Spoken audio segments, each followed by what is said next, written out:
For millennia, the Grand Pyramids of Egypt have towered over the desert sands. Everything about the great ancient civilization that once seized the lands remained a mystery.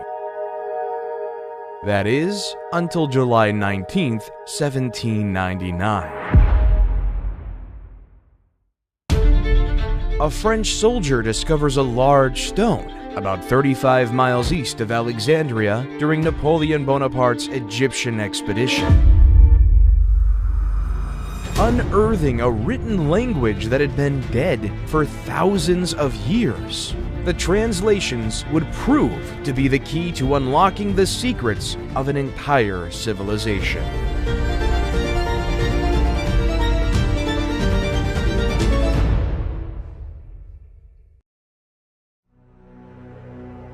Egypt is the gift of the Nile.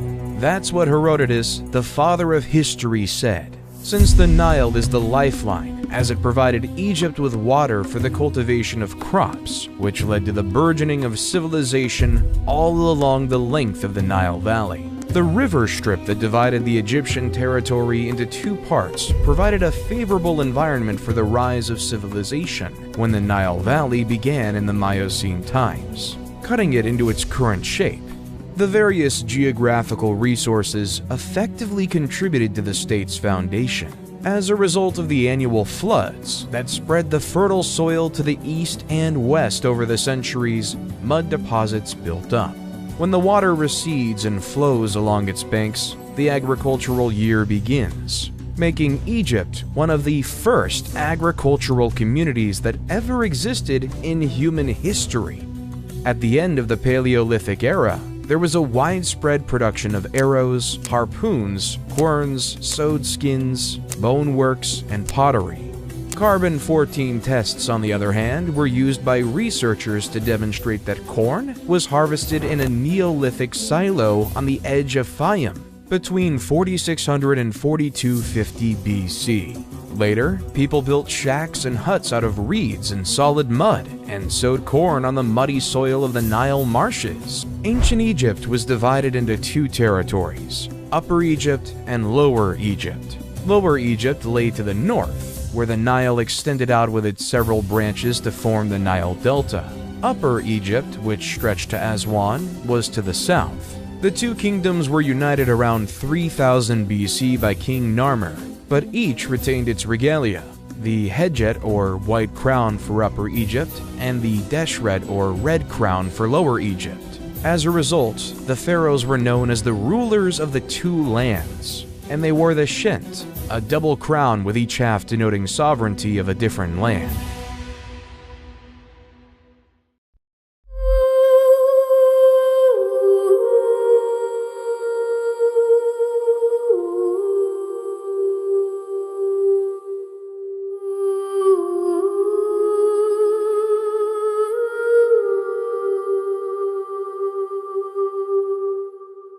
The pre-dynastic period in ancient Egypt is the period preceding documented history, encompassing around 6000 to 3150 BCE from the Paleolithic to the Neolithic age and on to the founding of the First Dynasty.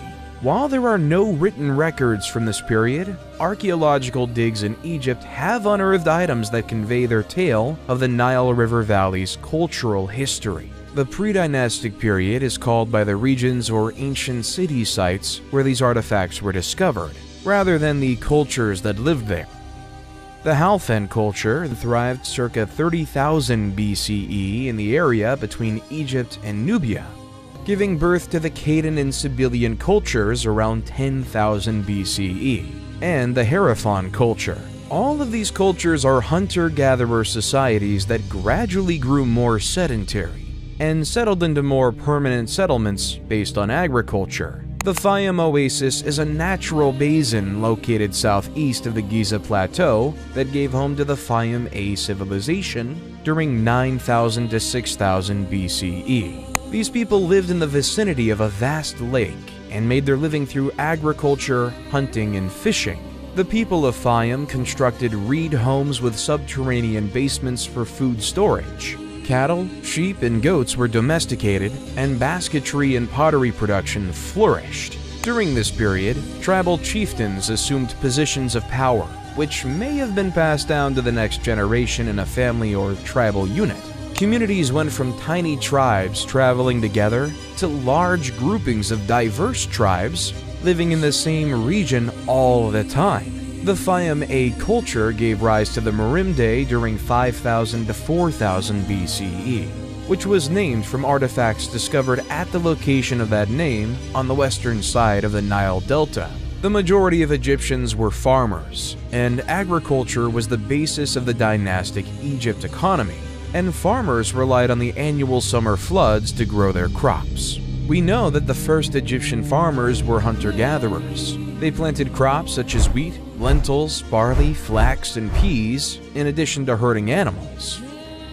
According to what was found on a location in the western side of the Nile Delta, the oldest levels of Merimdi Beni Salama that evolved between 8000 and 4000 BC, in addition to the Fayum Basin, both dating back to the Neolithic era. The Nile Valley's convex terrain encouraged the development of several basins, which in ancient times were flooded with floodwaters every year that brought silt and mud that fertilized the soil. These basins, of which 130 have been found, served as the irrigation system's reservoirs in ancient Egypt. Granaries were made of clay jars or baskets that were buried up to their necks in the earth. The El Omari culture, about 4000 BCE, developed on these achievements by building circular homes of higher complexity with plastered mud walls. All of these cultures evolved and flourished in Lower Egypt, Northern Egypt closest to the Mediterranean Sea, whereas Upper Egypt civilization formed later.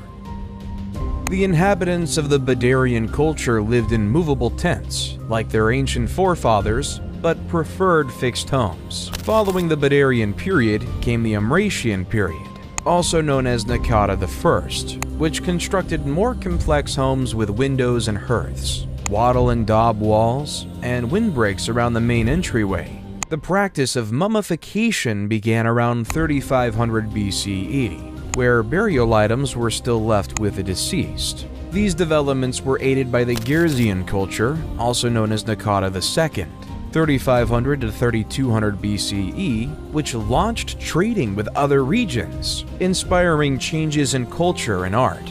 The houses were built of sun-baked brick, and the more opulent ones included courtyards, an addition that would become commonplace in Egyptian homes later. The city of Abydos, located north of Naqada, became an important burial location, and huge tombs were built, forming a necropolis, a city of the dead. These tombs were originally made of mud bricks, but subsequently of huge, neatly hewn limestone. Eventually, the site would become the burial place for Egypt's rulers. Despite this, evidence reveals that individuals from all across the nation had their deceased buried at Abydos, and gave burial gifts to commemorate their memory. By this time, the cities of Zeus and Hierakonpolis were considered ancient, while Thinis, Naqada, and Nekhen were rapidly developing. The hieroglyphic alphabet, which was invented around 3400 to 3200 BCE, was used for maintaining records, although no entire sentences from this period have been discovered. At this time, the earliest Egyptian writing discovered so far originates from Abydos, and was discovered on pottery, clay seal imprints, and bone and ivory items. Complete sentences are not found in Egypt until the time of King Peribsen in the 2nd dynasty 500 years later. This period led to the Naqada III period from 3200 to 3150 BCE. Following Naqada III, the early dynastic period and Egypt's recorded history began. With commerce, communities expanded and flourished, and the populations of both Lower and Upper Egypt increased. Small villages of brick dwellings and buildings evolved into bigger urban centers that soon clashed, most likely for trade products and water resources. Thinis, Naqada, and Nekhen were the three principal city-states of Upper Egypt during the period. Thinis appears to have defeated Naqada before absorbing Nekhen. These battles were fought between the Scorpion Kings, whose identity is unknown, and others, most likely Ka and Narmer. According to some researchers, Scorpion I, Scorpion II, and Ka were the final three rulers of the proto-dynastic period, before King Narmer invaded and unified Lower and Upper Egypt and created the First Dynasty.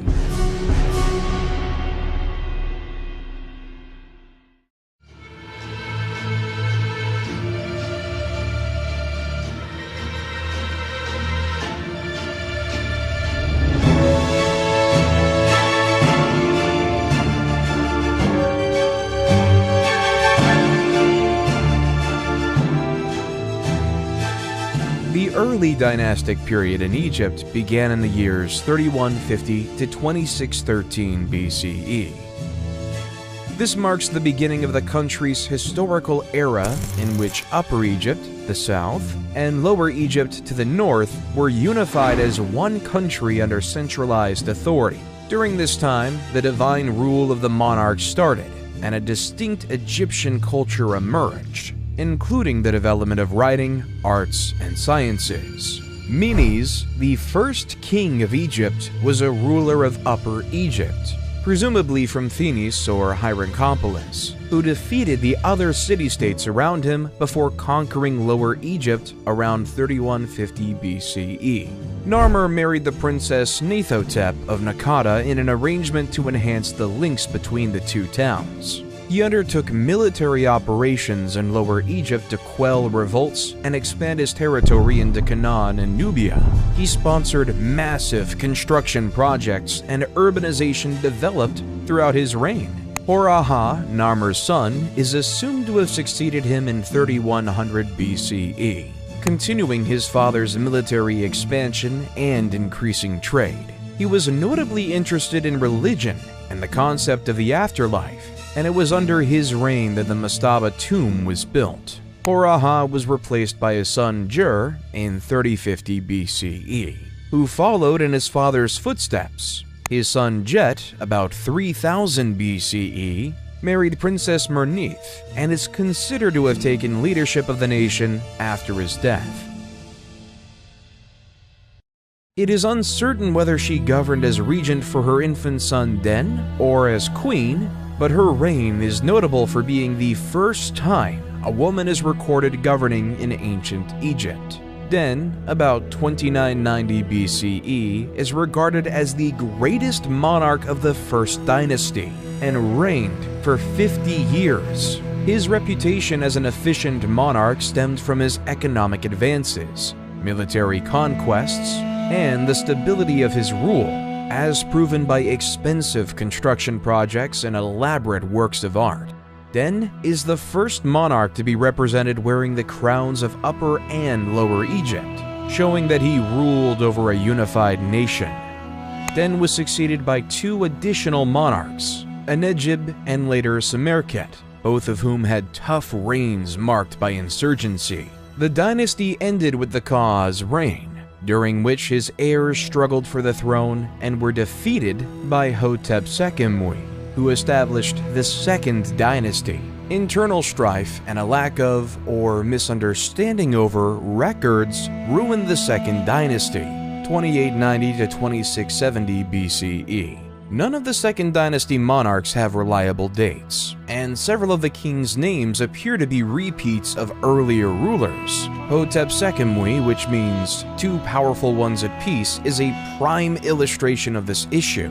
Because of his name, it would seem that he came to power after subduing the princes who fought for the throne after Kwa, but his name is inscribed on the entrance to Kwa's tomb, implying that he was the ruler responsible for burying Kwa, and he already had that name before the succession war broke out. Hotep-Sekemui is credited with bringing peace to Egypt upon his ascension to the throne, although a brief one. Instability and rebellion marked his reign. Raneb, also known as Nibra, was the first to link his name to that of the gods, and so create a bond between the monarch and the divine. There is no reasonable explanation for Peribsen's decision. Early academics claimed he was the first monotheist who declared Set to be the sole deity. But evidence of his reign's devotion to various gods disproved this. Because his name is only found in Upper Egypt, it's possible that he opted to ally with Set for political reasons, to distinguish himself from the Horus religion of Lower Egypt. For whatever reason, he is regarded as a good monarch because commerce, the economy, religious practice, and the arts all thrived during his reign. Peribsen was replaced by Khazkamwi, probably his son, who continued his predecessor's construction projects and is believed to have brought Egypt's two regions back under central control, or at least reinforced unification. His most famous works include the statues at Hierakonpolis and Abydos, as well as his role as the father of Pharaoh Djoser.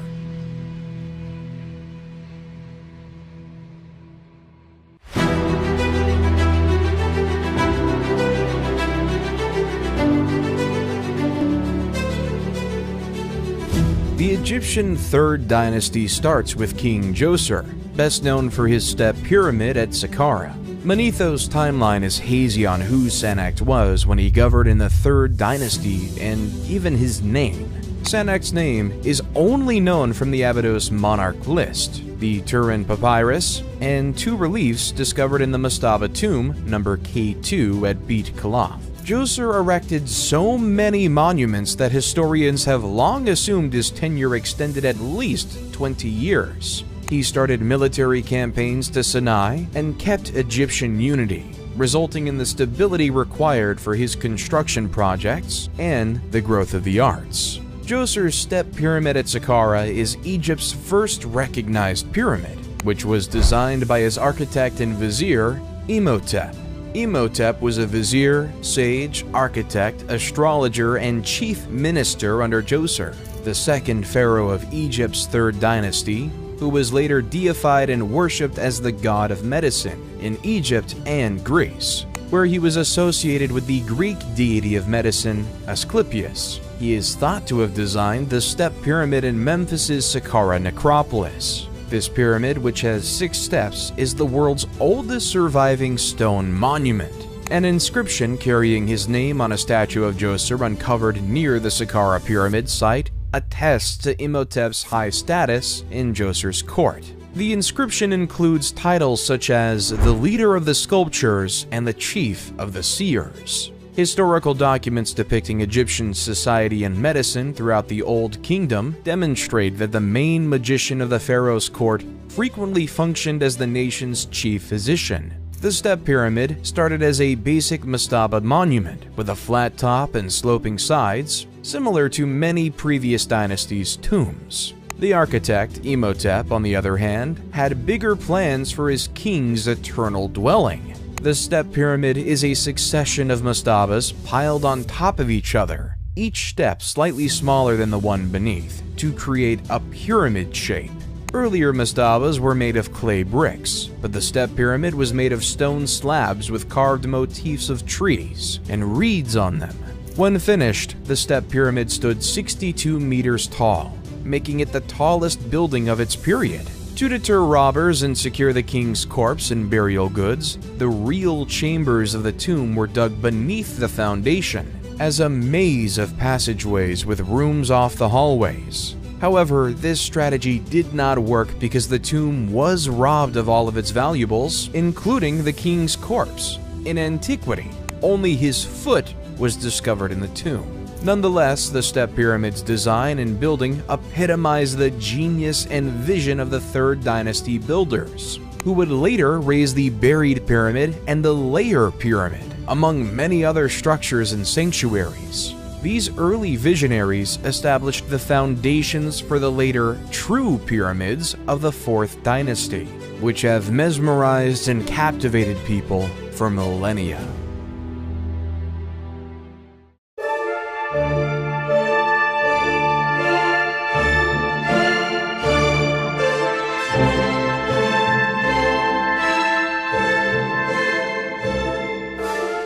The Old Kingdom of Egypt is also known as the Age of the Pyramids or the Age of the Pyramid Builders, because it contains the Great Fourth Dynasty, during which King Sneferu mastered the craft of pyramid construction.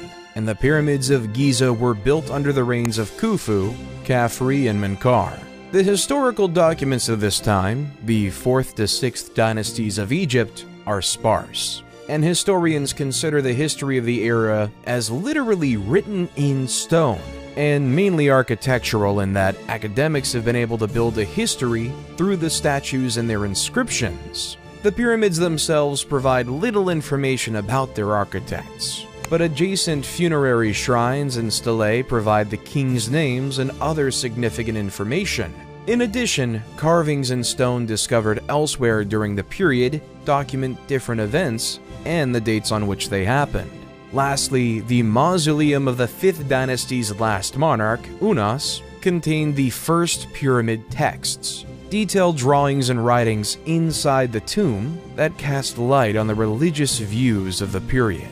During the Old Kingdom of Egypt, the elite standardized art and figures were produced uniformly to reflect the tastes of Memphis, the capital.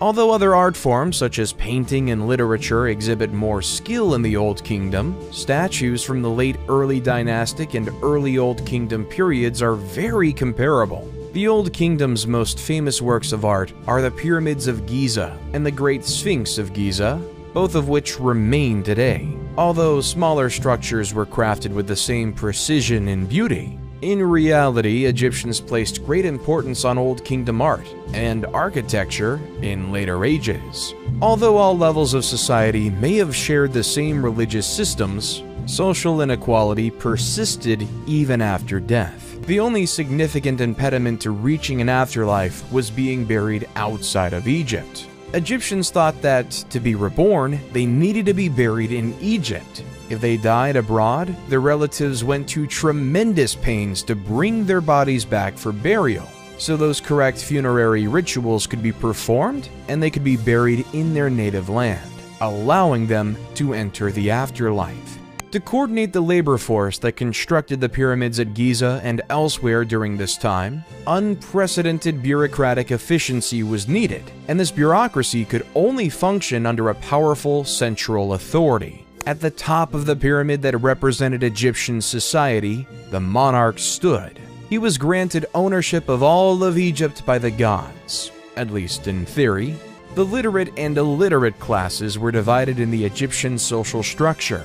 The literate class was the ruling class. They were a small fraction of the population, but they were the main criteria for determining the character of ancient Egyptian society and everything we knew about the civilization. Individuals were frequently more important than the positions they held. As a result, while the king established the scope of bureaucratic power, effective administration was ultimately dependent on the same pool of literal aristocrats without whom the king could not govern, and we'll state some of them as follows. Because an Egyptian king could not personally control every area of society, the role of the vizier was established as early as the early dynastic period. The vizier, who can be assimilated into a form of prime minister, assigned responsibility to other members of the court, sent communications through scribes, and managed the military, regional governors' activities, public works projects, and tax collections, among other things. Huni, the last king of the 3rd dynasty, was long thought to have initiated the massive building projects of the Old Kingdom by constructing the Mitam Pyramid.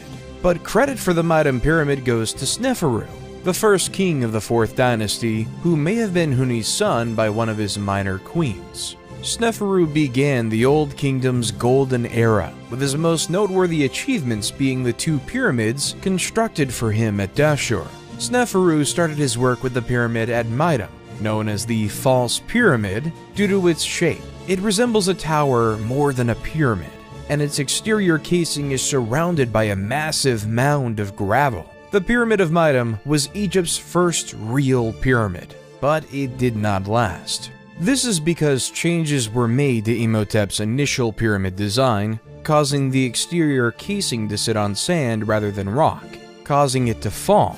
The Crooked Period and the Red Pyramid are Sneferu's structures at Dashur, or North Pyramid. The bent pyramid gets its name from the fact that it rises at a 55-degree angle and then changes to a 43-degree angle of smaller stones, giving the impression of bending in towards the summit. The workers had finished the base and sides before recognizing that a 55-degree angle was too steep, and changing their plan to conclude the job as best they could. Sneferu appears to have grasped the issue and went on to construct his third pyramid. Sneferu appears to have been a ruler unafraid of loss or sorrow. When the bent pyramid failed to satisfy his standards, he simply began over. The red pyramid, named after the use of reddish limestone in its building, was constructed on a firm foundation for better stability and rose at a 43-degree inclination. The red pyramid, 105 meters tall, was Egypt's first effective real pyramid. It was originally encased in white limestone, as were the other later pyramids, which crumbled away over time and were collected by locals for other construction projects. Following in the footsteps of Djoser's complex at Saqqara, Sneferu had mortuary temples and the other structures built around his pyramids, with priests overseeing day-to-day activities once the Red Pyramid was finished. All of this points to the stability of his rule, which he bequeathed to his son Khufu when he died. The ancient Greek authors referred to Khufu as Cheops, and he's best known for his Great Pyramid at Giza. In their works, the Greeks portrayed him as a tyrant who oppressed the people and compelled them to labor for him against their will. This perception may have been created by the tales contained in the Westcar Papyrus, a compilation of 4 stories written about the kings of the 4th dynasty and found by Henry Westcar in around 1824 CE.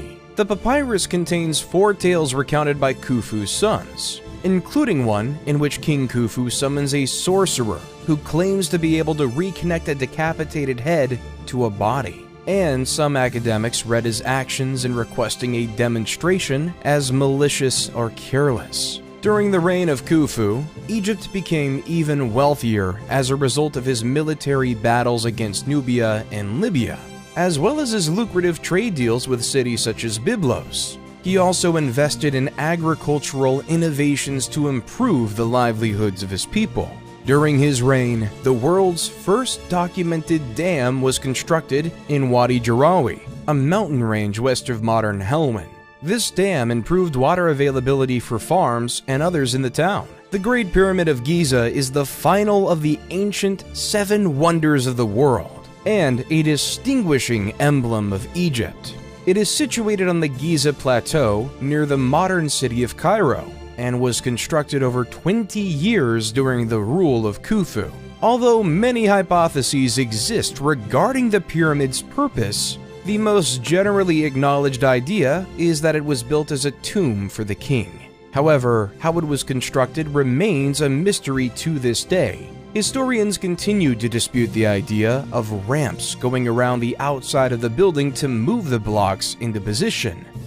These theories persist despite a growing body of evidence proving that the pyramid was constructed by the ancient Egyptians using technical means that were most likely so common to them that they felt no need to document them. Nonetheless, the complexity of the interior passages, shafts, and chambers, as well as the nearby Osiris shaft, encourages the persistence of these fringe theories, as does the mystery of how the pyramid was built at all, and its orientation to cardinal points. A prominent figure during that time, called Hemayunu, was the vizier during the reign of Khufu in the 4th dynasty, and one of the king's relatives. He was in charge of building his Great Pyramid and keeping an eye over its construction works, and he was buried near Khufu's pyramid. The construction work of the pyramid was done by expert and unskilled laborers employed by the state for the job.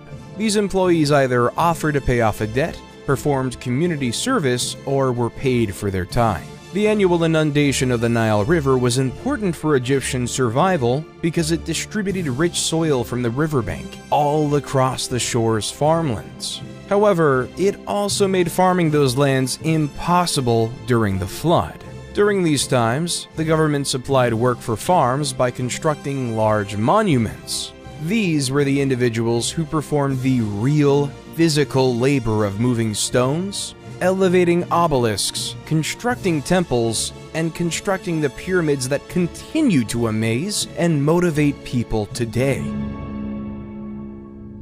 Khufu was replaced by a family member outside the legal line called Djedefre after his death. Djedefre was Khufu's son, but he did not appear to be his designated heir. Some scholars believe Djedefre built the Great Sphinx of Giza, while others believe Khafre, his sibling and successor, built it. The Sphinx is the world's biggest monolithic monument, showing a recumbent lion's torso with a king's head and visage. Historically, this king's visage has been identified as Khafre's, but Dobrev and others believe it's Khufu's. It appears to have been constructed by Khafre because it is exactly in line with his pyramid complex, and the Sphinx's face resembles Khafre more than Khufu. Khafre's pyramid is the second largest in Giza, and his complex is almost as big as his father's. Little is known about his rule. According to Egyptian texts, he continued his father's policies and government model by concentrating power in the hands of his closest family members and exerting strict control over policies and laws. Following Khafre's demise, succession was temporarily disrupted again when Baka, Djedefre's son, took the throne. He did not even rule for a year before Menkaure, Khafre's son, took over as monarch.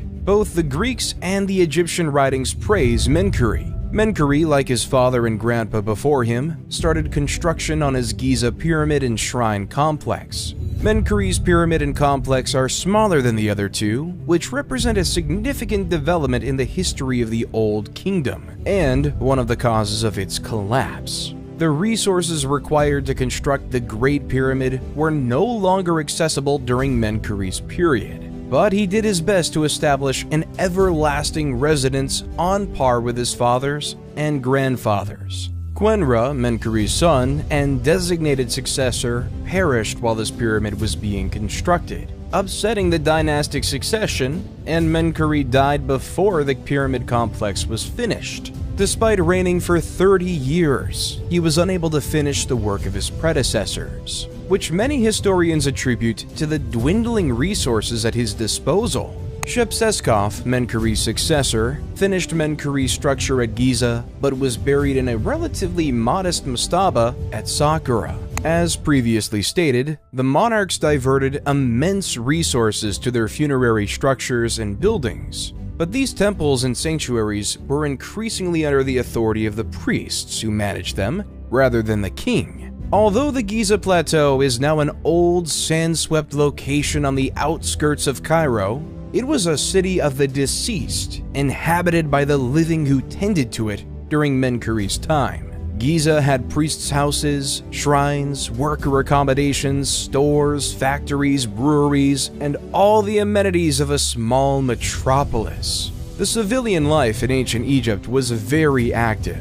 The lowest social class consisted of peasant farmers who did not own the land on which they worked on or the houses in which they resided. The monarch, members of the court, nomarchs, and priests owned the land. To begin the day, peasants would say, "Let us work for the nobility." Peasants were virtually always farmers, regardless of what other trade they practiced. They cultivated and harvested their crops, giving the majority to the landowner while keeping part for themselves. Most had private gardens, which the ladies maintained while the men worked in the fields. The lowest stratum of society created the items utilized in commerce, allowing the civilization as a whole to survive. These peasants were also part of the workforce that erected Egypt's pyramids and other monuments. When the Nile River's banks overflowed, farming became difficult, and the men and women went to work on the king's projects. This labor was always rewarded, and no literary or physical evidence supports the assertion that any of Egypt's major monuments were erected by slave labor. Work building monuments like the pyramid and associated burial complexes, temples, and obelisks provided the peasantry with the sole possibility of upward mobility.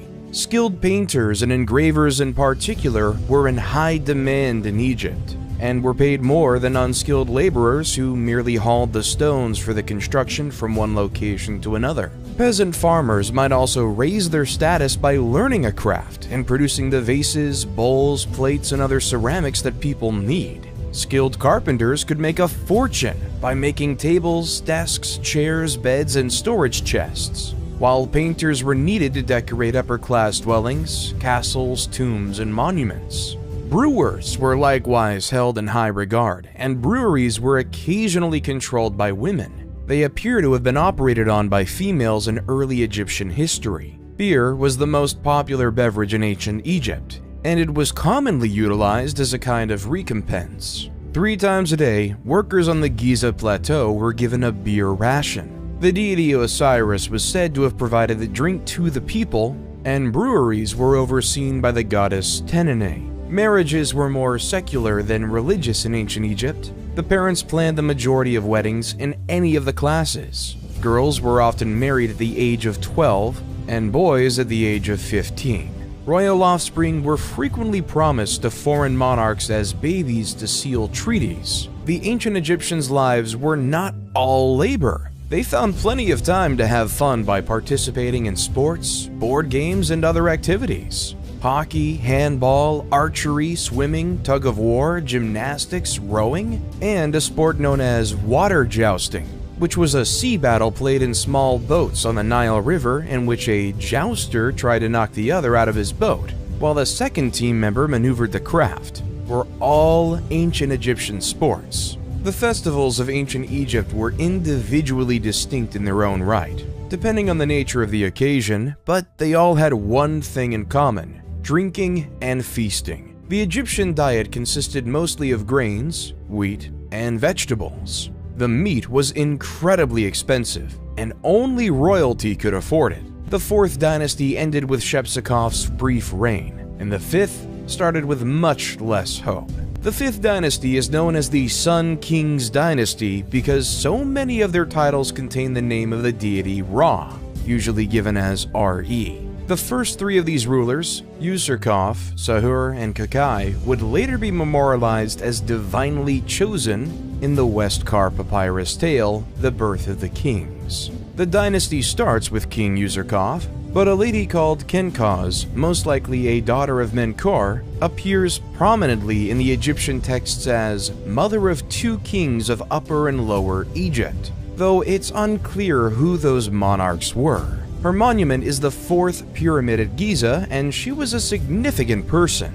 Not much is known about her. Userkaf is best renowned for his work on the Temple of the Sun and Abusir. This structure represents a significant divergence from the position of the monarch at the beginning of the 4th dynasty, and the beginning of the end of Giza as the king's necropolis. The sun deity Ra was now venerated directly by the people through the priesthood, and the king's position as the god's primary representative was reduced. Userkaf's son Sahur replaced him and constructed his funerary complex at Abusir near the Temple of the Sun. Sahur was a capable monarch who led the first Egyptian expedition to Punt and arranged significant trade treaties with other countries. Punt, on the other hand, was one of his biggest accomplishments, as it became an important source of many of Egypt's most valuable resources, and in time was regarded as a legendary country of the gods.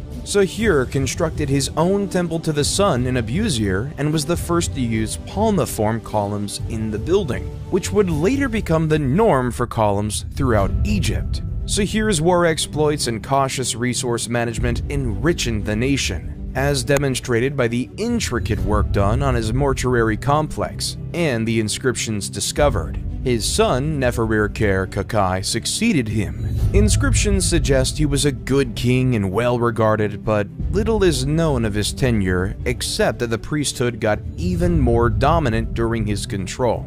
His son, Neferefre, succeeded him but perished young, possibly around the age of 20. He was followed by King Shepsekhar. Nusir-Ini succeeds him, and the priests of Ra acquire even more authority during his rule. The bureaucracy of the temples and mortuary buildings grew as well. putting a burden on royal coffers, which paid for sanctuary care and maintenance. Menkaure-Khayu replaced him, but little is known about his rule other than the fact that he was the last monarch to construct a temple to the sun.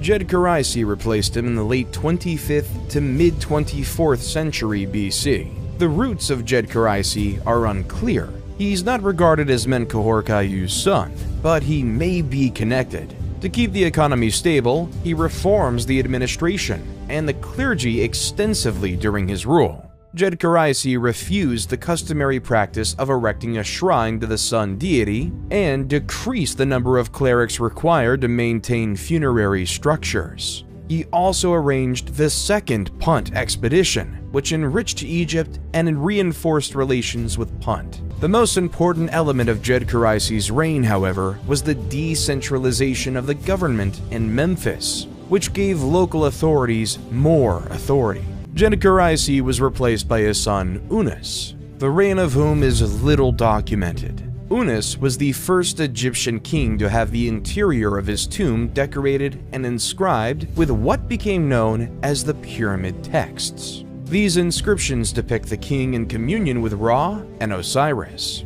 The position of the king was already considerably reduced when the 6th dynasty started. Local officials and bureaucrats built more elaborate tombs than nobles during the rule of the first monarch, Teti. Teti was killed by his bodyguards according to the 3rd century BCE historian Manetho, an act that would have been inconceivable earlier. He was replaced by Userkure, who may have been involved in the assassination plan. His reign was brief, and he was followed by Merierpepi I, during whom the nomarchs gained authority. By the end of the Old Kingdom, the political power had fragmented and the system was decentralized. The restoration of central power was a lengthy process that lasted well into the 12th dynasty. Because of the breakdown of central power, political authority passed into the hands of the nomarchs, who took complete control. This pattern persisted during the reigns of Merenre-Nemtumsaf I and Neferkare-Pepi II, who ascended to the kingdom as a child and perished as an old man, signifying an incredible rule of nearly a century. During Pepi II's lengthy rule, the Old Kingdom gradually crumbled. The increasing influence of provincial nomarchs and the clergy eroded the central government's and king's authority. Pepi II was followed by Merenre-Nemtumsaf II, with a very short reign, and the dynasty ended with Necherkar, who is identified by some scholars and Egyptologists as the Queen Nitocris from Herodotus's account of an Egyptian queen who avenges her brother's murder by drowning his killers at a banquet. Pepi II had outlived any heirs to the throne and appears to have been a pretty ineffective monarch in his final years. When drought caused famine in the country, there was no effective central authority to react to it. The Old Kingdom terminated with the 6th dynasty because no powerful ruler ascended to the throne to guide the people. Local authorities focused on their areas and lacked the means and motivation to assist the rest of the nation. As the 6th dynasty died out, Egypt gradually descended into the First Intermediate Period.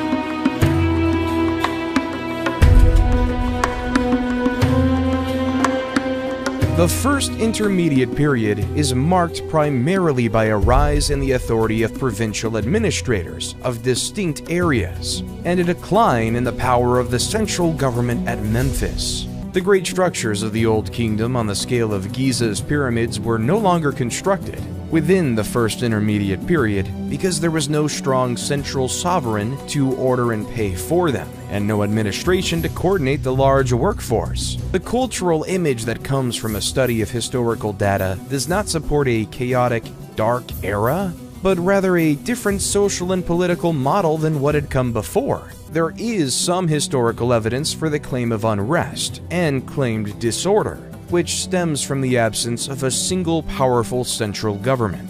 The The country's different regions were essentially self-governing. The dearth of information about the kings of the 7th and 8th dynasties attest to their ineffectiveness. Their identities and dates will be forgotten in Egyptian annals. The ancient city of Memphis was abandoned at some time by rulers who saw themselves as the heirs of the Old Kingdom kings. The rulers of the 9th and 10th dynasties then seized Heracleopolis as their center and declared themselves Egypt's real kings. Intef, a Theban nomarch who bore the customary epithets of Great Overlord, of the Nome, and Overseer of Priests, came to prominence in Thebes around 2125 BC and opposed the authority of Heracleopolitan kings. Intef I established Egypt's 11th dynasty and provided the push for the country's unity. During the Middle Kingdom, he was known as Intef the Mighty, and a monument in his honor was erected in the Temple of Karnak.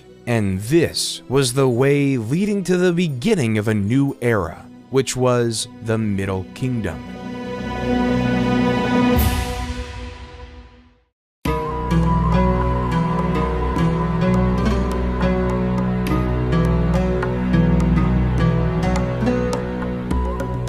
Although Mentuhotep II was known as the Second Menes, who united Egypt and ushered in the Middle Kingdom period, the road to that unity was laid out by Intef I and his successors. Mentuhotep I, approximately 2115 BCE, followed Intef I's path and conquered the neighboring nomes for Thebes, considerably increasing the city's stature and strength. His initiatives were carried on by his predecessors. Mentuhotep II used these early victories to ultimately beat Heracleopolis and then punish those nomes who had stayed faithful to the old kings while rewarding those who had honored Thebes. Mentuhotep II devoted his time after the process of unity to the ruling, military accomplishments, and construction projects. Mentuhotep's successor, Mentuhotep III, reigned during 2010 to 1998 BCE, maintained and expanded his programs.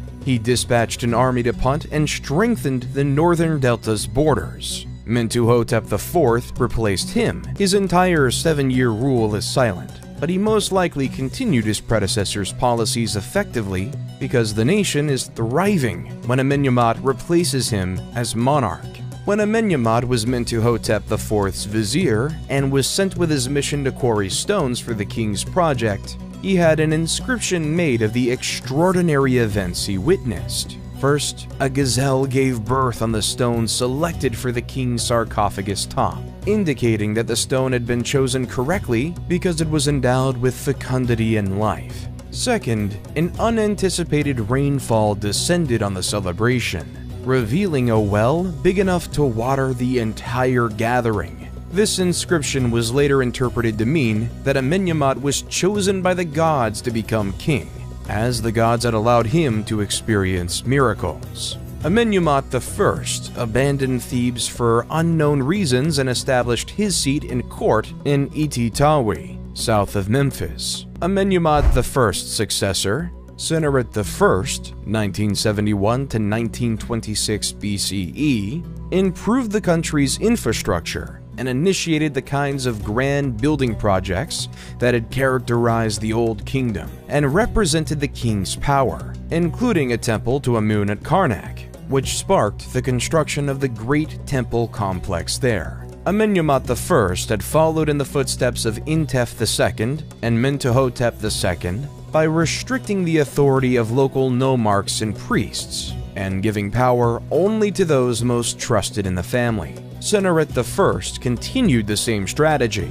The administration of the 12th dynasty was so effective that, unlike the Old Kingdom, it kept wealth centralized with the monarch while allowing for the development and prosperity of individual regions, without allowing them to become too strong. The king governed all of Egypt, but specific officers were rewarded for their devotion. The Egyptians developed various advanced ways of irrigation systems, and to keep track of the water levels, they built nilometers to gauge the height of the flood and to determine the taxes levels supposed to be paid. Canals were dug to provide water to different areas when Senusret II decided to turn the Fayum area into an agricultural center. He developed a specific irrigation system with a dike that transported water from Lake Moeris, which resulted in crop prosperity in the area.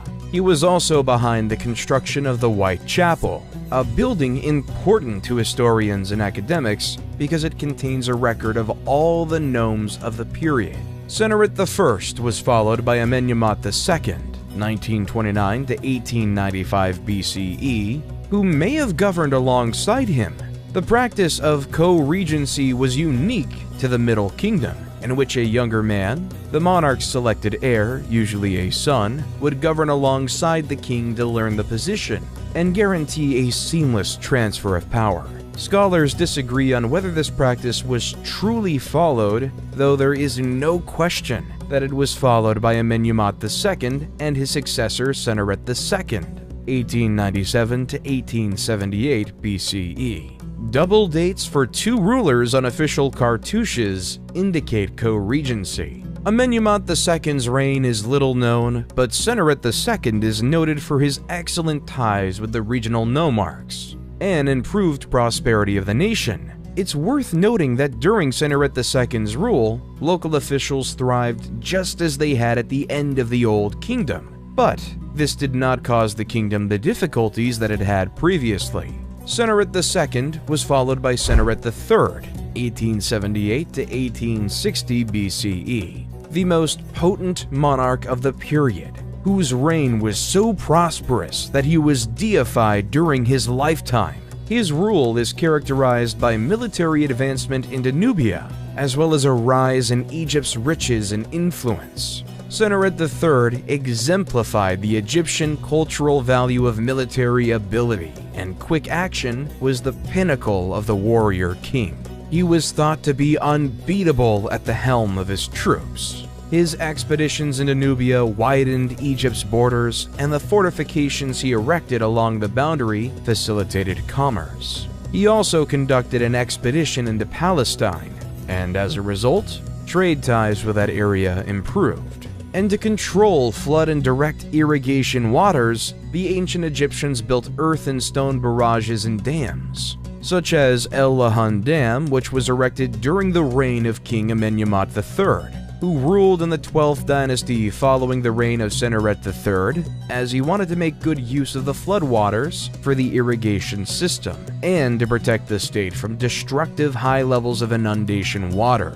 Early November, before the water had entirely left the basins, was the time when preparations for planting season began. Before fields were prepared for planting, irrigation facilities were repaired or cleared, and property lines were reevaluated. And since ancient Egyptians were known to document every detail of their daily life, we have seen the process of growing and harvesting the grain depicted in great detail in various tombs paintings. Various crops were planted widely, which made food types plentiful in Egypt, such as emmer wheat, which was used to make bread and beer, grapes for wine, palm dates, doom palms, figs, sycamore, and papyrus, whose stems were used to make paper-like scrolls for writing, and also was a great material to make sails, cords, and even mats. Various tools were used by the farmers during the planting process, such as a very interesting one called shadaf.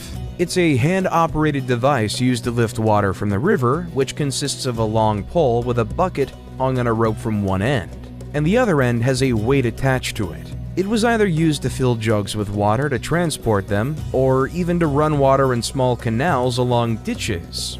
However, it's normal when people wonder how such a civilization in ancient times managed to erect huge buildings and move colossal statues without having the technology we have in the current modern world. Some scenes from tombs of high officials have proof of how the whole process of moving huge statues was done.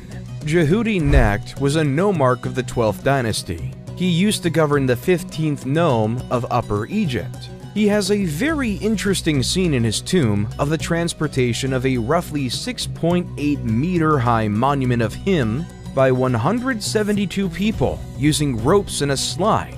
in an endeavor aided by the dumping of water in front of the slide. Unfortunately, no evidence of this colossus has ever been discovered. Amenemhat III boasted of no major military triumphs, but constructed almost as many monuments as his father and was responsible for the vast mortuary sanctuary at Hawara, known as the Labyrinth. Amenemhat IV, 1815 to 1807 BCE, replaced him and maintained his policies. He completed his father's construction tasks and began many of his own. During his reign, military and commercial expeditions were undertaken on numerous occasions, and trade thrived with towns in the Levant, particularly Byblos and elsewhere. The co-regency policy, if it was implemented, had guaranteed a seamless transfer of power from ruler to ruler, but it failed in the case of Amenemhat IV, who had no male successor to prepare for success.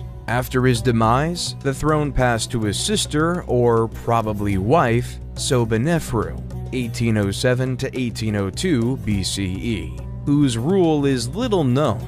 Unless the Queen Nitocris of the 6th dynasty of the Old Kingdom is accepted as real, Sobonefru was the first woman to govern Egypt since the early dynastic period. The 12th dynasty concluded when she perished without an heir, and the 13th started with the reign of Sobekotep I, 1802 to 1800 BCE. The Middle Kingdom's 12th period was the most powerful and wealthy. The 13th dynasty would receive the riches and the policies, but would be unable to put them to good use. The 13th dynasty appears to have maintained the policies of the 12th dynasty monarchs and kept the nation united, but none of them had the personal power of the previous kings, according to incomplete documents. Lower Egypt started to develop its political groups.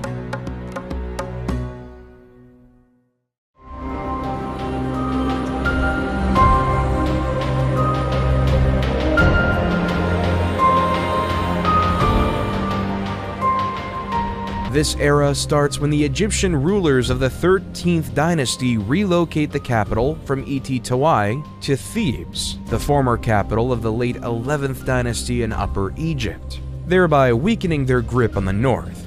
Amenemhat I, 1991 to 1962 BCE, established the tiny settlement of Hutwaret in the far north at the start of the 12th dynasty, which developed into a commercial hub with easy access to the sea and road paths to Sinai and the area of Palestine. During the 13th dynasty, effective trade and immigration brought an increase of Semitic people to Avaris, who ultimately grew wealthy and powerful enough to wield governmental power in the nation. These individuals were known to the Egyptians as Hekakosset or Hyksos. The name of the Hyksos remains unclear. Many hypotheses have been proposed, including the possibility that they were refugees escaping the Aryan invasion of Asia. The Nordic invasion hypothesis has been debunked, as has this assertion. The Egyptians refer to them as Asians, but this was a word used for anyone beyond the country's eastern boundary, from the Levant to Mesopotamia. During the late 13th dynasty, the Egyptian monarch ceased supplying the border fortifications located in Nubia, and no additional soldiers were stationed there. The troops, who were already stationed at the forts, were never returned to Egypt, and the former garrisons became their permanent residence.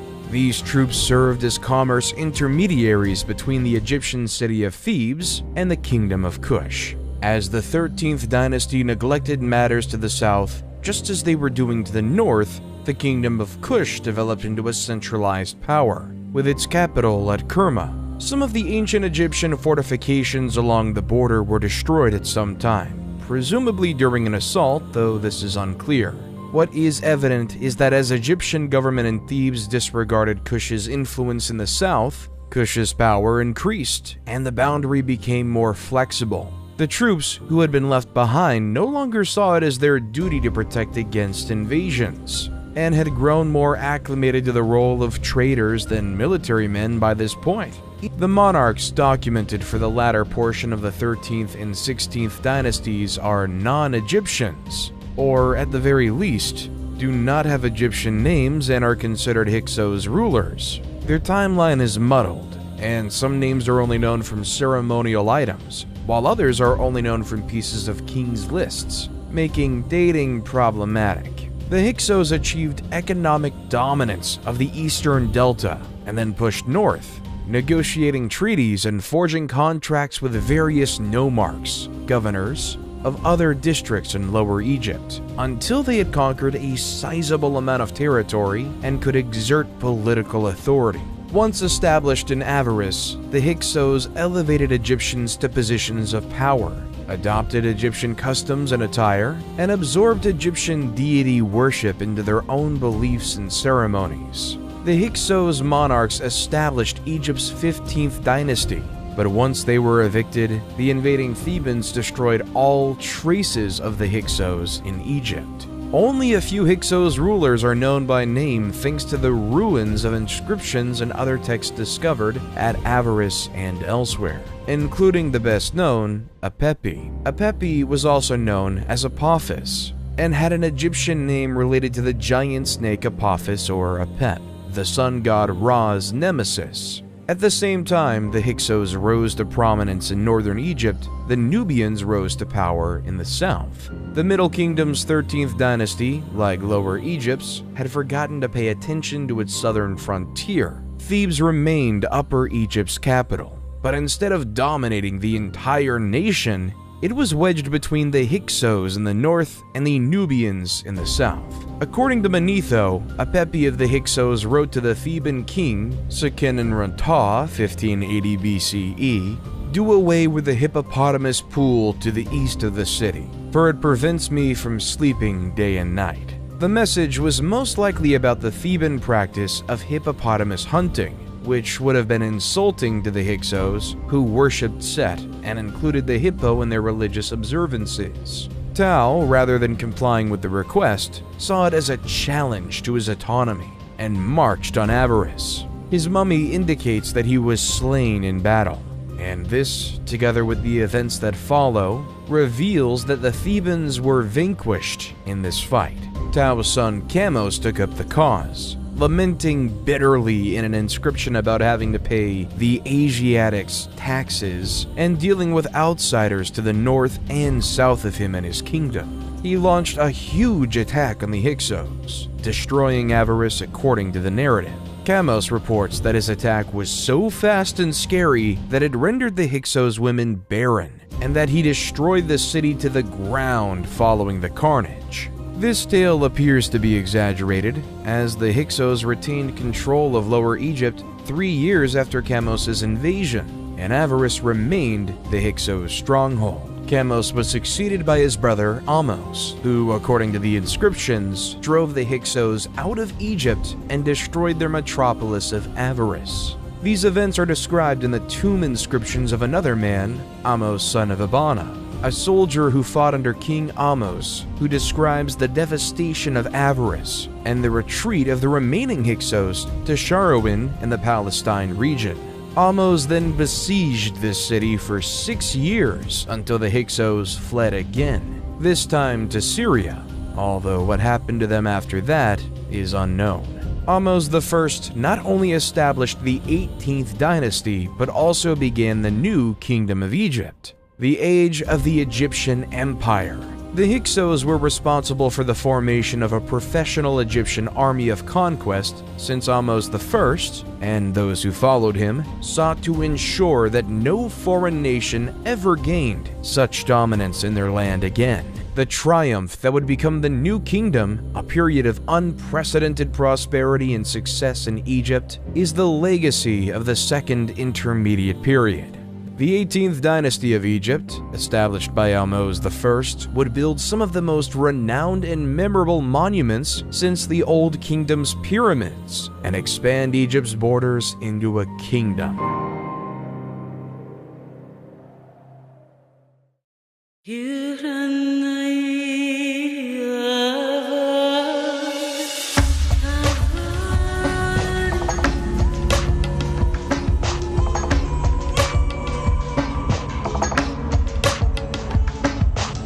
Ahmose I realized that the Hyksos had been able to establish themselves so securely because previous Egyptian monarchs had permitted them to. As a result, he chose to establish protected areas around Egypt's boundaries and fortify neglected settlements in strategic locations to protect the nation. The Battle of Ahmose I against the Hyksos brought him and his troops into touch with the areas of Palestine and Syria, where he continued his operations while also conducting military excursions south against the Kingdom of Kush in Nubia. When he died, he had protected the nation and consolidated his authority, leaving a steady political and economic situation for his replacement, Amenhotep I, 1541 to 1520 BCE. Inscriptions show that Amenhotep I followed his father's policies and modeled himself after him as a warrior monarch, but he most likely only commanded battles in Nubia.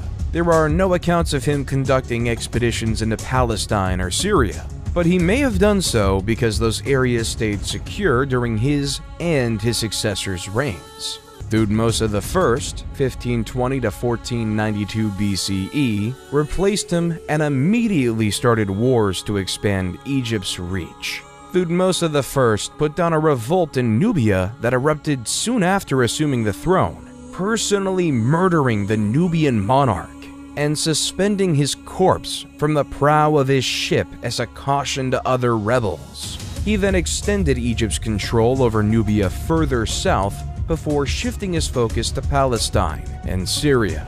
He expanded Thebes' famous Temple of Karnak and built numerous other temples and structures throughout Egypt. Thutmose II, 1492 to 1479 BCE, succeeded him, but little is known about his rule because he was quickly eclipsed by his more potent half-sister, Hatshepsut. Hatshepsut, 1479 to 1458 BCE, was one of the most potent and effective New Kingdom rulers. Thutmose II had one child with her, and he had another with a minor woman, Thutmose III, whom he named as his successor, 1458 to 1425 BCE. Following Thutmose II's death, Hatshepsut was appointed regent of Egypt and officially co-ruled with Thutmose III, but she had been the force behind her husband's tenure and continued to do so as she saw fit after his death. Hatshepsut is in charge of numerous construction initiatives.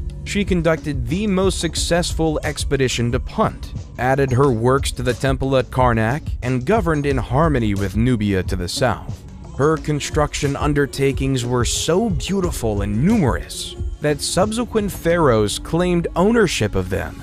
They were able to do so because Hatshepsut's name was taken from all of her structures, including her magnificent complex at Deir el-Bahri around 1458 BCE. Concerning the obelisks that were erected in the different temples, they were symbols of the sun god, and many of them can be found everywhere in the whole world, whether they were real Egyptian ones or modern ones imitating the ancient Egyptian obelisks. The process of carving one is not a paradox, as there is an unfinished one located in the quarries of granite in Aswan.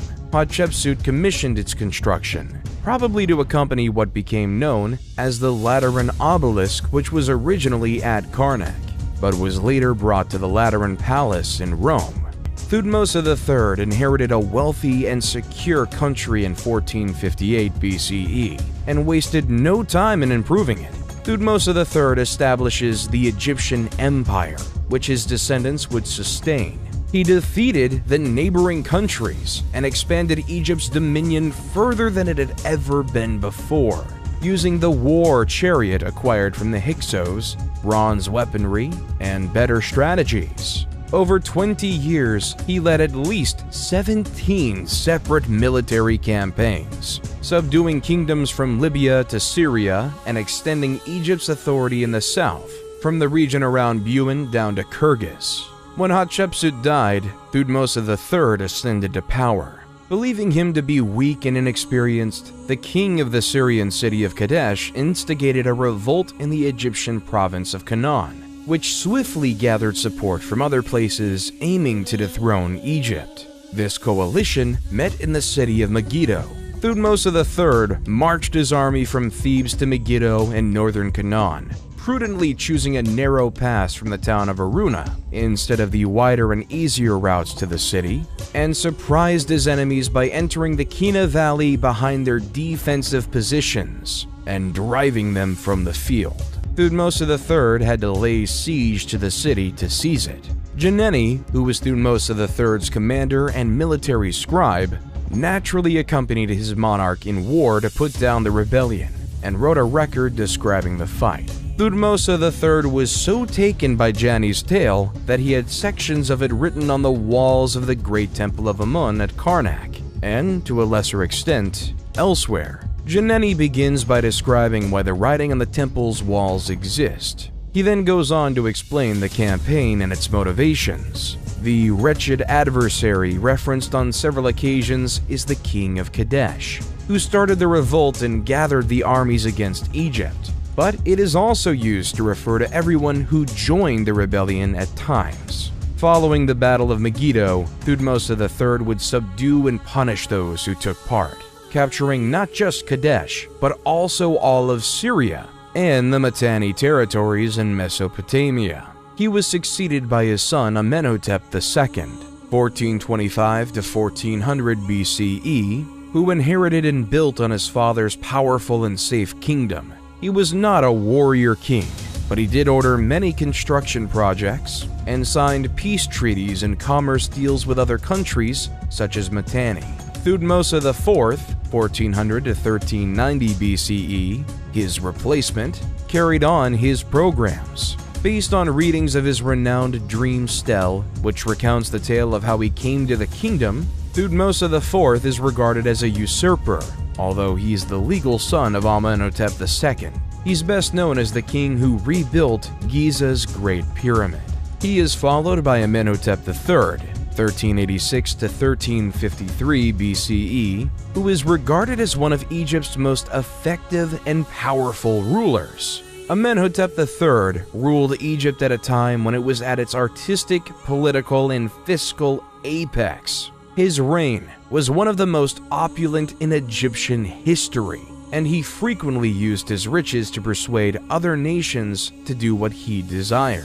He kept the nation stable, enlarged its boundaries, and devoted himself to the arts and construction initiatives. Many of Egypt's most impressive structures date from his rule. During his reign, however, the priests of Amun started to acquire increasing fortune. They possessed more property than the monarch and used it to enrich themselves further. Amenhotep III attempted to contain their increasing influence by allying himself with Aten, a minor deity symbolized by a sun disk. He appears to have believed that the authority of the pharaoh behind the worship of Aten would elevate the status of those priests over those of Amun. His scheme failed, but it did elevate the deity Aten, who would play an important role in the rule of Amenhotep's son and successor. Amenhotep IV, also known as Akhenaten, was an Egyptian pharaoh renowned for establishing monotheism and banishing the ancient gods. His rule became known as the Amarna period because the Egyptian capital was relocated from Thebes to modern-day Amarna. He ascended to the kingdom as Amenhotep IV, but changed his name to Akhenaten in the 4th or 5th year of his rule, dissolved the old religion, particularly the worship of Amun, and raised the deity Aten to the position of the one true god. Only the cult of Aten was recognized as a valid religious organization. All other sanctuaries were shuttered, and their veneration was prohibited. He built a shrine to Aten at Karnak's great Temple of Amun, which he also shuttered. His wife was the famous Nefertiti, best known for the magnificent bust created by the sculptor Thutmose. Upon Akhenaten's death, he was succeeded by his young son, Tutankhaten, 1336 to 1327 BCE, who quickly changed his name to Tutankhamun, who took to the throne at just 9 years old. The young leader relocated the capital to Memphis, restored Thebes as a religious center, which also held political significance, reopened the temples, and restored Egypt's ancient religion. although he instituted significant changes that helped secure the nation. He's best known for his magnificent tomb, which Howard Carter found in 1922. Tutankhamun was married to Ankhsenamun, his half-sister, until his demise at the age of about 18. Ankhsenamun may then have married the vizier A, possibly 1324 to 1320 BCE, who some experts believe replaced Tutankhamun, or she may have attempted to reign on her own. Whatever part A played in the succession, Ankhsenamun vanished soon after Tutankhamun's death, and the general Horemheb took control, devoting to return Egypt to its former grandeur. Horemheb, 1320 to 1295 BCE, went to great measures to erase the Amarna period rulers from Egyptian history by burning all of Akhenaten's statues and writings, including completely demolishing his sanctuary at Karnak. Horemheb defended traditional Egyptian religion and customs. Relationships with other countries and Egypt's infrastructure were ignored during Akhenaten's rule. Horemheb returned Egypt to its previous glory, though he was unable to bring it back to the heights of Amenhotep III. He perished without an heir, and his vizier Parames seized the kingdom as Ramses I, establishing the 19th dynasty.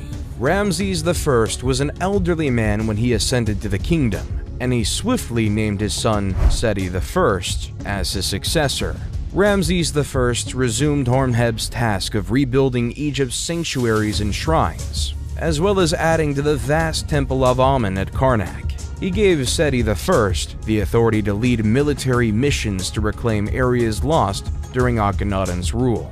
When he passed, Seti I ascended to the throne and continued Egypt's reform and revival, adding his own touches to the big project at Karnak, and grooming his successor for dominance, his son Ramses II, 1279 to 1213 BCE.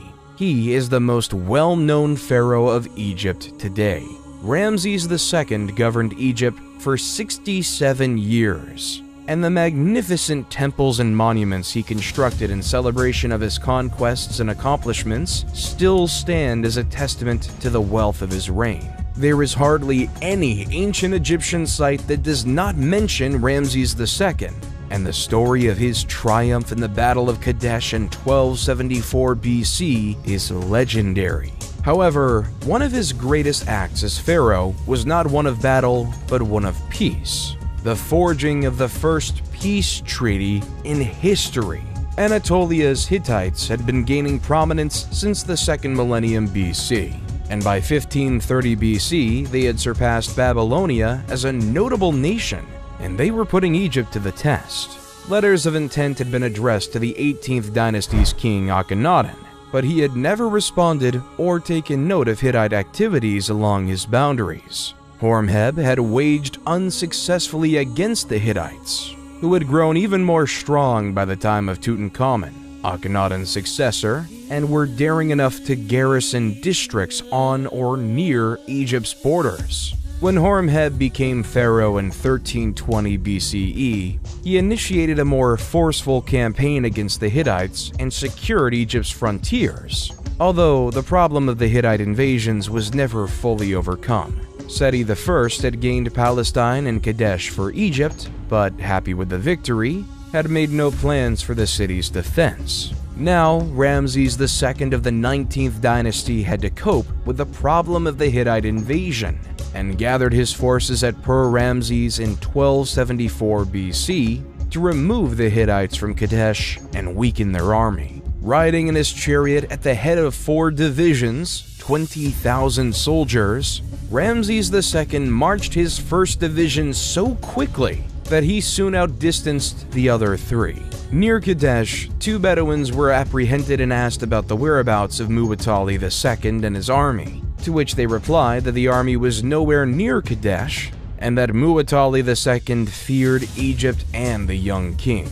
The Bedouins, however, were Hittite spies, and Muwatalli II had already fortified Kadesh, with his chariots, 3,500 of them, and troops, 37,000 men, waiting just over the next hill. According to some combat accounts, Ramses II caught several more spies who told the awful reality about his condition, but the information arrived too late. Ramses II had separated himself from the rest of his army in his haste to seize Kadesh and vanquish the Hittite ruler. Just as the Hittite chariots slammed into his camp, he dispatched messages to the other 3 divisions. The Taw division arrived in time to prevent an Egyptian army defeat, and Ramses II personally led the remaining Amman division into action many times, pushing the Hittite soldiers back onto the Orontes River, where many perished. Muwatalli II just only marched from Kadesh's walls to trap Ramses II's forces between his army by the river and his advance. But for unexplained reasons, he chose to stay in the city and never committed his reserve men to fight. Ramses II declared a great triumph at Kadesh and had a scribe record his narrative of the wonderful fight.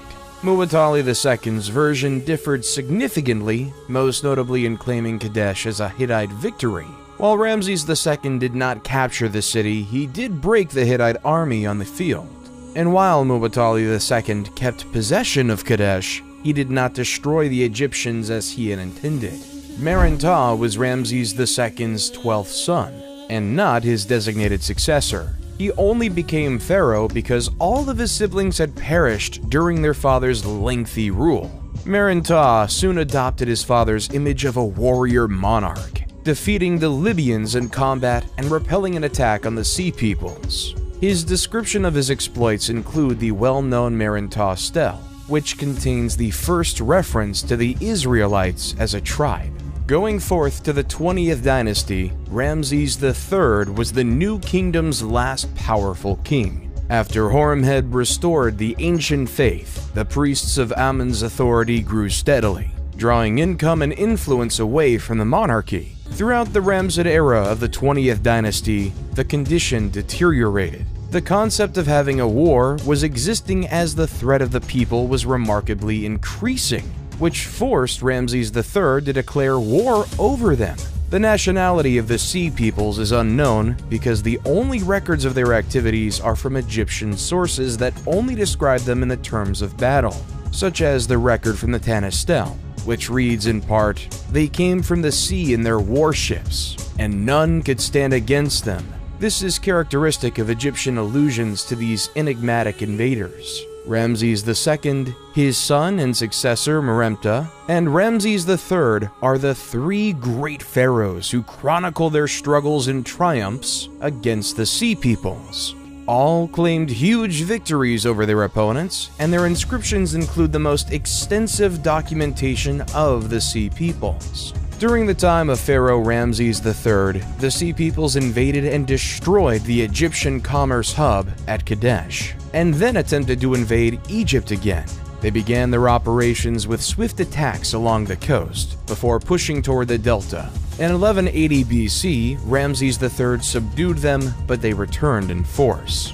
Ramses III would have been aware of his predecessor's fights with these people and how violent they were. He decided against a field engagement and instead employed guerrilla tactics as a plan.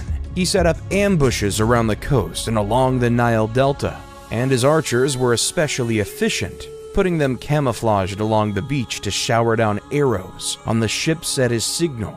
The ships were set on fire with burning arrows once the crew was dead or drowning. After crushing the naval invasion, Ramses III turned his focus to what remained of the invading troops on land. He used the same tactics as previously, and in 1178 BC, the Sea Peoples were defeated off the coast of Zeus. Egyptian annals once again depict a spectacular victory, in which many Sea Peoples were slaughtered and others were captured and coerced into the Egyptian army and fleet, or sold as slaves. Although Ramses III spared Egypt from invasion, the battle was so costly that the royal treasury was depleted, and the tomb builders at Deir el-Medina could not be paid. This resulted in the first documented labor strike in history, in which workers walked off the job and refused to return until they were properly reimbursed. And then, the momentum of the Egyptian empire started to fade. Ramses III retained a powerful central authority, secured the borders, and kept Egypt prosperous. But the kingdom was crumbling around him. The office of the Pharaoh of Egypt no longer held the same level of reverence it once did because the priests of Amun served as an intermediary between the gods. Ramses III was injured in an assassination attempt staged by one of his lesser spouses, and perished as a result of his injuries. Ramses IV, 1155 to 1149 BCE, ascended to the throne only after his elder siblings perished. He attempted to imitate the great pharaohs of the past and did complete several construction projects while battling to keep the empire's declining territory, but he perished after a brief rule. He was succeeded by his son, Ramses V, who fought to retain control against Amun's priests and keep the kingdom together. His successor, Ramses VI, carried on the fight with little success. Ramses VII replaced him, followed by Ramses VIII, about whom little is known, Ramses IX, Ramses X, and Ramses XI. All of these pharaohs fought to keep the kingdom together in the face of outside incursions and internal conflicts with Amun's priests. An incident related to these struggles, though obscure, involves a man called Amenhotep, high priest of Amun, who was deposed by the vizier Pinehazy and forced to escape south to Nubia. What we are sure about is that the priests of Amun retained huge power and reached the throne of Egypt and ruled the country.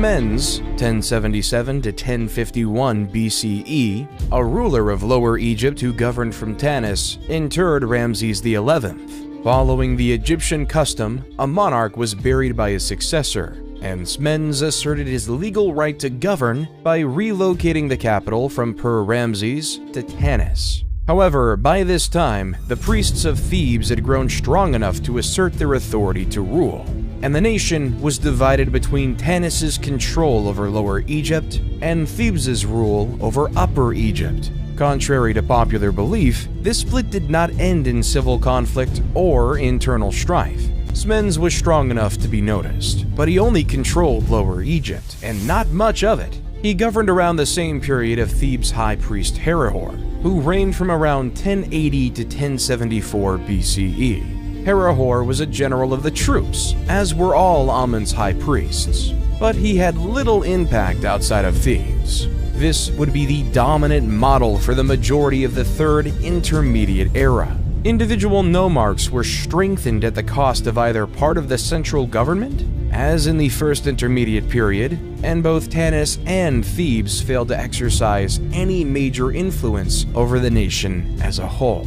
The 22nd dynasty, which governed publicly under Libyan titles, was also Libyan. Shoshenq I, 943 to 922 BCE, established it after unifying Egypt and embarking on war operations reminiscent of Egypt's empire days. Shoshenq I reformed Tanis's administration and Thebes's clergy. The clergy would no longer be a hereditary post, but rather one of nomination by the monarch, as would be the choice of God's wife of Amun. His military operations revitalized Egypt's economy, and the nation started to approach the Egypt of the New Kingdom during his reign. Osirkon II ascended to the throne in 872 BCE and kept the nation together, but after his rule, Egypt split into distinct kingdoms governing from Heracleopolis, Tanis, Sais, Memphis, and Hermopolis in Lower Egypt, and Thebes in Upper Egypt. To the south, the Kushite ruler Kashta, 750 BCE, saw Egypt's vulnerability and moved to exploit it. Kashta adored Egyptian culture and had Egyptianized his capital city of Napata, and thus his entire territory. He had strong trade connections with Thebes and was well versed in the procedure of appointing priests and other high officials. Pi, 747 to 721 BCE, his son, strengthened Nubian dominance of Upper Egypt, and when the kings of Lower Egypt protested, he commanded a large army against them. Pi conquered Lower Egypt, capturing and subjugating all of the main towns before marching back to Napata.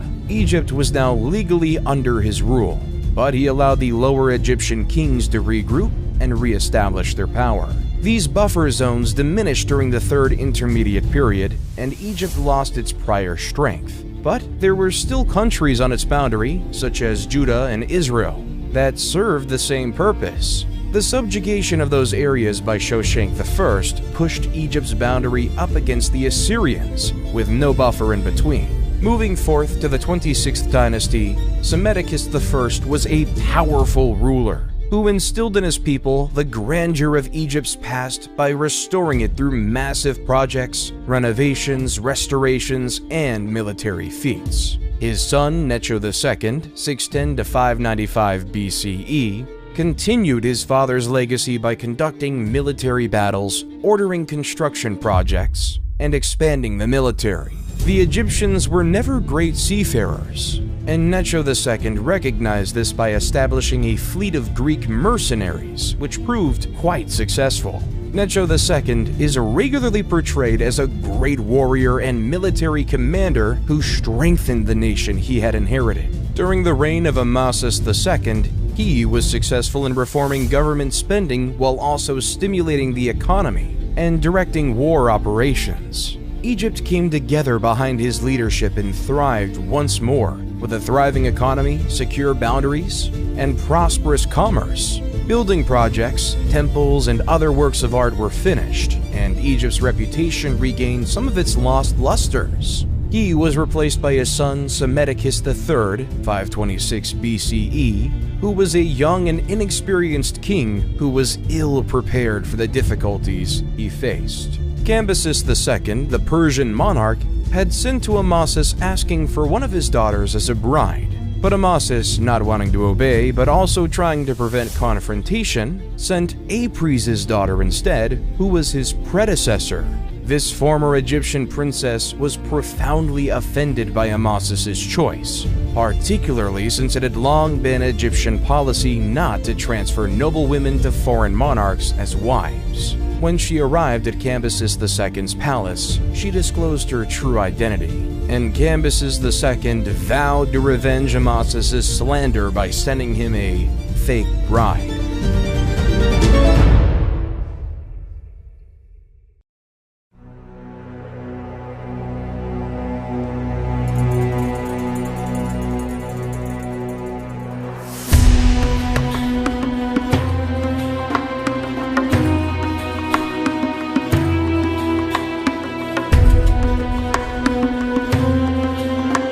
Unlike Cambyses, Darius wanted to govern Egypt in his absence. He ascended to the throne of the Achaemenid Empire in 522 BCE and toured Egypt at least twice, though he favored Egypt from afar. Nonetheless, he adored the culture and directed funds towards the reconstruction of destroyed temples and the dedication of new ones. In keeping with the Persian practice of religious tolerance, Darius praised the Egyptian gods with presents and statues. He is widely viewed as having a gentler hand with Egypt than Cambyses. For the second Persian conquest of Greece in 480 BCE, his son Xerxes I, 486 to 465 BCE, relied on all the resources of the Achaemenid Empire, including Egypt. When the Persians were defeated at Salamis in 480 BCE and Plataea in 479 BCE, Xerxes abandoned foreign affairs in favor of construction projects and different relationships with court ladies. Artaxerxes I, 465 to 424 BCE, succeeded him and battled for 6 years to put down the first significant Egyptian rebellion, led by Inaros II, the Libyan royal son of Psamtik V. encouraged and assisted by Athens in 460 to 454 BCE. While it is true that the Persians ruled Egypt during the 27th and 31st dynasties, Egyptian culture was kept alive, and the 30th dynasty of Egyptian rulers gave Egypt back a brief time of its former glory before the Persians invaded their land again. This era comprises the 27th to 31st dynasties of Egypt. Egyptian resistance to Persian control, on the other hand, is visible throughout the area, and Egypt thrived under Persian rule because the Persian Shahs respected the culture. Amyrtaeus of the 28th dynasty, Nectanebo I and Nectanebo II all governed the nation, commanded troops, and participated in construction projects in the manner of the great pharaohs of the past. Whoever was behind the revolts against Persian authority, Egypt's second conquest did not last long. Philip II of Macedon, 359 to 336 BCE, defeated the Greek city-states and incorporated them into Macedonian authority. When he was murdered in 336 BCE, he was preparing a grand expedition to subjugate Persia. He already had all of the means he would require for the conquest, which he entrusted to his son, Alexander. The pharaohs of the 30th dynasty upheld Egyptians' kingship's honor and left their impressive structures in the footsteps of those who came before them. So, while the late period may be considered the end of Egyptian sovereignty, it should not be considered the end of Egyptian civilization. Even today, Egypt's cultural accomplishments inspire respect, if not fear, and remain among the most popular and intriguing of the old world. Although times changed, current modern Egypt in the 21st century might look like a coming forward version of ancient Egypt. The Nile River is still sacred to the Egyptian people, and they still celebrate the same festivals of the ancient times, such as the spring festivals. The food is quite inspired by the authentic ancient food. The traditions are still there, and even the last development form of the ancient language called the Coptic is still spoken in Egypt in churches' prayers and the middle of their Arabic dialect. The modern people are proud of the legacy. It was seen in the parades that were done in Cairo for the transportation of the mummies to the civilization's museum, and the reopening of the Alley of the Sphinxes in Luxor. They're building new cities, digging their way to improve commerce with the highways dug in the middle of the mountains, passing through the deserts. They're almost opening the biggest museum in the whole world. Excavations unearth every day new discoveries which might lead soon to a discovery similar to that of the tomb of Tutankhamun in 1922. And this land will always remain an attractive mystery, dazzling and enchanting people from all over the world with its magic and history.